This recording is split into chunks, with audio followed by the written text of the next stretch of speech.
Salut à tous! Alors déjà, merci beaucoup d'être maintenant 3000 à suivre la chaîne et je sens qu'avec la rentrée, ça va accélérer. C'est le bon moment à chaque millier de faire une FAQ. On espère quand même que la FAQ numéro 4 n'arrivera pas trop rapidement parce que vous aurez plus de questions à me poser. La petite stat habituelle, comme vous êtes pas mal à découvrir la chaîne en ce moment, en fait vous êtes remonté à 62% de non-abonnés. Donc je vous conseille et je vous invite à vous abonner. Vous n'allez pas être déçus. Parce que je pense qu'on peut faire mieux que 62% de non-abonnés qui regardent les vidéos et passer en dessous des 50. Mais trêve de discussion, il est temps de répondre à la première question. La première question est Cassini ou Gourdon? Alors, si on se place dans le cadre de la préparation des concours, je vais répondre sans trop hésiter les Cassini. Les Cassini tout simplement parce que ils sont mis à jour assez régulièrement. Les Gourdons, ils sont mis à jour moins souvent. La dernière édition, je ne sais pas de quand elle date, mais je pense de plus d'une dizaine d'années. Tandis que les Cassini permettent d'avoir une actualisation quand même un petit peu plus régulière de ces énoncés, de ces fameux euros XENS. Donc pour ceux qui ne connaissent pas, les Cassini, c'est un peu le bouquin pour préparer XENS. Il y en a plusieurs. Il y en a, je ne sais plus combien d'ailleurs. Je vais vous remettre tous les liens en description d'ailleurs. Mais je vous conseille plutôt les Cassini, surtout pour l'aspect fraîcheur. Après, d'un point de vue culture mathématique, évidemment, je ne peux que vous conseiller les Gourdons. Donc de toute façon, allez-y sur ces deux livres, mais puisqu'il fallait trancher, j'ai tranché. Allez, question suivante. Pourrais-tu préciser comment tu es parvenu à jongler entre la validation d'OTL3 de maths et tes révisions pour les concours? Aurais-tu continué dans la voie universitaire si tu avais manqué l'ENS en candidat libre? Il y a deux questions dans la question. Première partie de la question, comment je suis parvenu à jongler entre la validation de la L3 de maths et les révisions pour les concours? Bon, bah, déjà, la petite astuce, c'est que aller à tous les cours à la fac, c'est pas forcément obligatoire. Donc, en fait, je suis principalement allé à ceux qui pouvaient me servir pour préparer les concours et aussi aller à ceux qui m'intéressaient pas mal. L'exemple, notamment, c'est j'avais un cours il s'appelait Jeux mathématiques et mathématiques des jeux, qui était très très intéressant et changeait la manière de voir des maths, tout en faisant des maths autour des groupes, du dénombrement et autres notions comme celle-ci. Et après, certains cours, en les révisant un peu à la dernière minute, se validaient assez bien. Et donc, par exemple, euh, qu'est-ce qui pouvait me servir en L3 à préparer les concours? Eh bien, typiquement, le cours assez poussé d'algèbre générale, eh bien, ça correspond en fait à du programme assez classique pour préparer l'ENS. Et donc, j'avais pu travailler sur ce cours-là tout en continuant à préparer les concours avec déjà des révisions d'arithmétique, pas mal de choses poussées sur les groupes. Et en fait, comme la prof de ce cours-là était au courant de ma préparation, elle m'avait notamment donné des exercices d'agrégation interne qui finalement sont à peu près au même niveau que ce qui est attendu pour le NES, et donc faire ces exercices d'agrégation interne m'aidait à me préparer pour les écrits et les oraux. J'avais intégré la L3 donc en janvier, ce qui fait que j'ai suivi les cours du second semestre. Les partiels étaient en mai, ce qui était après les écrits des concours. Ensuite, je m'étais débrouillé pour avoir les oraux pas en même temps que les rattrapages du semestre 1, puisque j'étais arrivé après le semestre 1. Et donc le semestre 1, je l'avais passé après. Ça se goupillait assez bien en termes de temporalité, mais il a quand même fallu faire attention à ne pas se faire avoir là-dessus, parce que effectivement, les deux systèmes n'étant pas faits pour être préparés ensemble, si les deux choses tombent en même temps, c'est compliqué de les décaler. Aurais-tu continué dans la voie universitaire si tu avais manqué le NS en candidat libre? Alors, je vous invite à regarder ma vidéo des notes au concours en 3,5. Le plan que j'avais, c'était de me dire que j'avais quand même un bon dossier. Et donc, si j'avais pas les ENS sur concours, je les aurais potentiellement eu quand même sur dossier. Si je les avais pas eu sur dossier, j'aurais quand même sûrement potentiellement eu un magistère. Et si un magistère n'avait pas fonctionné, eh bien, effectivement, j'aurais continué dans la voie purement universitaire, dans le but de faire professeur. Et, c'était mon but à la base en intégrant l'ENS. Quel livre pour une personne qui vise les mines, à part les Cassini ou les Gourdons? Effectivement, je pense que les Cassini et les Gourdons ne sont pas adaptés forcément pour une personne qui vise les mines. C'est pour ça que je te recommande plutôt les autres livres assez connus, mais j'ai envie de t'inviter à en regarder un en particulier. Pareil, je mets le lien en description. C'est l'ellipse, notamment sur les exercices. Je le trouve plutôt adapté par rapport au niveau mine et central.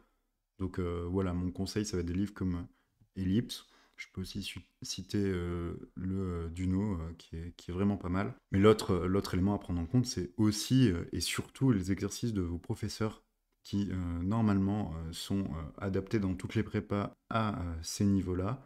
Déjà, si vous savez faire tous ces exercices-là, vous serez très très bien. Puis ensuite, ben, il y a pas mal d'exercices proposés sur Progresser en maths. Et ça, je vous invite aussi très fortement à les regarder. Ensuite, deux questions très similaires. Pourquoi tu n'as pas fait prof/chercheur? Autre question. Pourquoi n'as-tu pas fait de la recherche? Ça m'intéresse vraiment ça. Alors potentiellement, n'as-tu pas fait de la recherche et n'as-tu pas fait chercheur? Ça peut être deux questions différentes. Donc je vais quand même répondre à ces deux questions dans l'ordre. Pourquoi tu n'as pas fait prof-chercheur? Pourquoi je n'ai pas fait prof? Alors, pourquoi je n'ai pas fait prof? La réponse est la suivante. Je suis rentré à l'ENS en voulant faire prof, mais on a eu une conférence en milieu, fin de première année. Moi, je voulais faire prof, mais de prépa, parce que ce qui m'intéresse, c'est quand même d'apprendre à des élèves plutôt intéressés, et c'est quand même quelque chose pour lequel on a moins de chances d'avoir au collège-lycée. Et donc, pour réunir cette condition, on a une conférence avec l'inspecteur général de l'éducation nationale qui nous a dit que faire l'ENS, c'était pas du tout une condition suffisante pour pouvoir obtenir la possibilité de faire prof de prépa, ce qui est tout à fait entendable, et que les conditions qu'il fallait, c'était 1, de passer un doctorat, 2, d'arriver dans les 20 premiers à la grecque, 3, de faire minimum 5 ans et plutôt 10 ans de lycée au vu de la courbe des retraites et du nombre de personnes qui voulaient faire prof de prépa. Donc, considérant toutes ces conditions, qui, a posteriori, je vous le dis, quand même plutôt faux, j'ai décidé de faire autre chose. Et donc, c'est là que j'ai commencé à m'intéresser à d'autres choses et que j'ai notamment découvert le métier de data scientist. Quant au fait d'être chercheur, déjà, j'en avais marre des études, donc j'avais pas envie de faire un doctorat. Ensuite, je pense qu'effectivement, le concept de chercheur, je le trouve plutôt intéressant. Ensuite, dans les faits, ben, il y a plusieurs trucs qui m'ont rebuté. Je pense que le premier, c'est quand même le salaire. Euh, le, euh, le deuxième, le deuxième, c'est qu'est-ce que fait un chercheur dans les faits. Et il y a quand même toute une partie administrative, recherche de fonds, etc., qui n'est pas une partie très très intéressante à mon sens. Et un autre élément auquel je viens de penser là en étant en train de faire le montage, c'est aussi, et je pense que c'est surtout le plus important, c'est que souvent les chercheurs ils vont se focus sur des savoirs très très spécifiques, devenir très très expert dans un truc. Et en fait, moi, c'est pas quelque chose que j'ai envie de devenir. Ce que j'ai envie de faire, c'est plutôt d'avoir un savoir très large possible, quitte à ce qu'il soit un petit peu plus surfacique, même si dans les faits, bah, effectivement, en discutant avec un expert du truc, je serais moins poussé, mais par rapport au reste de la population, je serais plus avancé. Voilà, moi c'est ça que j'aime bien. Et donc c'est pour ça que euh, j'ai préféré partir sur un autre métier. Et donc si on arrive sur la deuxième partie de la question, pourquoi n'as-tu pas fait de la recherche? Bah, finalement, vu que j'ai fait deux masters recherche, donc si vous avez suivi les autres vidéos, celui en machine learning, c'était un master recherche, et celui en théorie des organisations, c'était aussi un master recherche. Il y avait un mémoire de plusieurs centaines de pages à produire, notamment. Donc aussi long, voire plus long que certaines thèses, finalement. Souvent, en entreprise, je vais être identifié quand même comme le profil recherche, même si je n'ai pas de thèse. Et donc, je me retrouve à faire ce qu'on va dire de la recherche appliquée, qui en fait, je pense, est quand même pas mal de l'innovation. Et du coup, c'est un aspect de la recherche, du coup je ne sais pas si c'est de la recherche ou pas, je voulais juger, qui est plutôt intéressant d'un point de vue métier. Et souvent, comme il y a moins de problèmes de budget, etc., il y a moins les problématiques administratives qu'on pourrait retrouver dans le secteur public. Et donc, finalement, je me retrouve un peu à faire de la recherche en entreprise. Aurais-tu des conseils particuliers pour la révision des écrits au concours et la préparation aux euros? Ça, j'ai déjà un petit peu dit dans quelques vidéos, mais moi, le conseil, c'est que sur les concours que vous préparez, il faut faire quand même 2-3 sujets de chacune des épreuves pour bien s'imprégner de la logique du truc. C'est-à-dire, il y a des petits trucs comme se rappeler à la question 30 qu'on a montré tel résultat à la question 2 et qu'en fait la question 30 c'est juste bien appliquer ce résultat qu'on a montré à la question 2 et une fois qu'on a compris ça et qu'on s'est rappelé de ça, la question est très facile et en fait pour travailler cette mémoire court moyen terme on va dire il faut faire quelques énoncés d'écrit pour être en capacité d'avoir ça et après d'un point de vue efficacité c'est de faire des sujets d'oraux donc il y a plusieurs sources il y a les euros XNS, il y a les livres, il y a, et c'est le plus important, les exercices proposés par vos profs. Il y a, c'est important aussi, mais en vraiment important, progresser en maths, sur lequel il y a des exercices corrigés, non corrigés. Lire le corrigé, c'est pas forcément le truc le plus intéressant. Par contre, se poser, réfléchir dessus, ça c'est le truc intéressant. Donc préparation aux euros, c'est pareil, faire des exos d'euros encore et encore. Et un autre truc que je peux vous conseiller là-dessus, c'est, et je crois que j'en ai fait une vidéo, c'est pareil, je remettrai le lien en description, c'est de vous faire des oraux entre vous. Et vous allez voir d'ailleurs, la place d'examinateur est pas forcément la plus simple, mais donc vous proposez un exercice que vous auriez trouvé à l'un de vos amis, à vos camarades. Les camarades le font en mode call, ils vont peut-être avoir une piste différente de vous, ça sera intéressant parce qu'il faut que vous arriviez à le comprendre. Il peut très bien bloquer, et là il vous faut suffisamment de recul pour être capable de donner le bon indice sans que ça devienne trop facile pour lui, mais pour qu'il comprenne quand même un petit peu pour avancer. Et donc cette mécanique-là, que ce soit en rôle de colleur ou de coller, ça vous fera énormément progresser.